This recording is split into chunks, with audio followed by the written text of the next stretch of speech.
एक बार लेकिन मलूक मलूक नागर जी से, क्योंकि वो सीधा पार्लियामेंट के अंदर से आ रहे हैं। सर, ऐसी क्या परिस्थिति बन गई संसद के अंदर? पहले 14, आज 78, कुल 92 सांसद अब तक सस्पेंड हो चुके हैं। देखिए, इसका जवाब या तो सत्तारूढ़ पार्टी के जो प्रवक्ता खड़े हैं शहजाद साहब, या तो वो देंगे।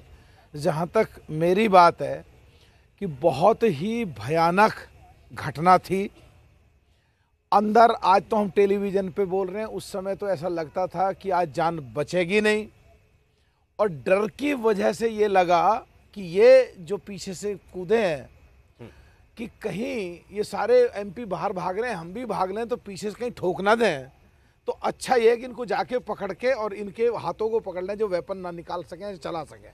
जैसे ही जूता निकाला डर कम हुआ, लेकिन जब जूते में से सो कॉल्ड गैस बम या कलर बम उसने छोड़ा और जो गैस निकली और उसमें जो बदबू आई, बिल्कुल ये लगा कि रसायन केमिकल जो सुनते आए हैं, पिक्चरों में देखते हैं, वो छोड़ दिया। और अब निश्चित है आंखें भी जाएंगी और मौत भी होगी। इससे अच्छा है कि अपने बचाव की है या खुंदक में या मरने से पहले इन्हें ठोक लें या इन्हें पीट लें, जो घटना हुई।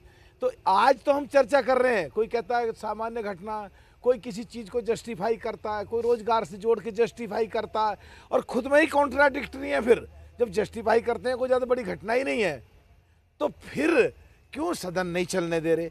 हाँ, सदन नहीं चलने दे रहे, सदन में कौन स्टेटमेंट देगा? जिम्मेदारी संसद की जो सुरक्षा की है वो लोकसभा सचिवालय की है या गृह मंत्री जी की है? किसकी जिम्मेदारी है? कौन जवाबदेह है? तो ये तो जनता देख रही है और समझ रही है कि किसको जवाब देना चाहिए। उस वक्त ये लगा आपको कि ये जान लेने आए हैं? सब बिल्कुल ये लगा जान लेने आए हैं। और उसके बाद अब ये संसद जो है किसी भी कीमत पे किसी भी सूरत में चलनी चाहिए थी और चलनी चाहिए, क्योंकि 2 साल तो कोरोना में संसद नहीं चली, और पिछले 4 सेशन अगर स्पेशल सेशन को छोड़ दें तो जब भी संसद नहीं चली, तो क्या संसद अगर चलनी ही नहीं है तो नई संसद क्यों बनाई? या लोकसभा के चुनाव क्यों हो रहे हैं? या लोकतंत्र प्रजातंत्र देश में फिर बचा कहाँ? तो संसद चलनी चाहिए और हर चीज पे चर्चा होनी चाहिए।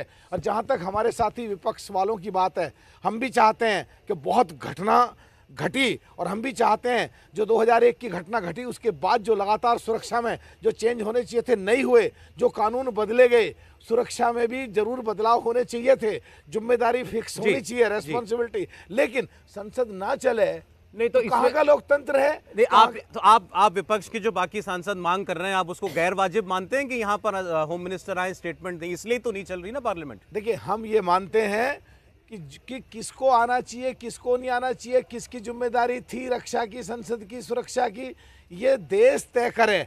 पर हम एक चीज के पक्षधर हैं कि संसद चलनी चाहिए, संसद में चर्चा होनी चाहिए, और संसद में लोकहित, जनहित और किसानों के, गरीबों के, मजलूमों के, सबके बारे में पूरी देश की संसद की जो काम है वो काम पूरे। देखिए, ये बात वो सांसद कह रहे हैं जिनके आंखों के सामने संसद के अंदर हमला हुआ, जो उस वक्त मौजूद थे, जिन्होंने दर्शक दीर्घा से जिन 2 लोगों ने छलांग लगाई, उनमें से एक को मल्लूक जी ने खुद पकड़ा उस वक्त, और वो खुद बता रहे हैं उस वक्त ऐसा लगा कि जान चली जाएगी। जब जैसे धुआं निकला तो पता लगा कोई केमिकल अटैक हो गया। जो भी अंदर उस वक्त सांसद रहा होगा उसको मन में यही भाव आए होंगे, लेकिन उसमें भी मलूक नागर जी ने उस आदमी को पकड़ा, बल्कि उसको ओवर पावर भी किया, और फिर उसको जो अंदर मार्शल्स थे उनके हवाले कर दिया। और वो ये कह रहे हैं कि इतनी बड़ी घटना के बावजूद संसद चलनी चाहिए।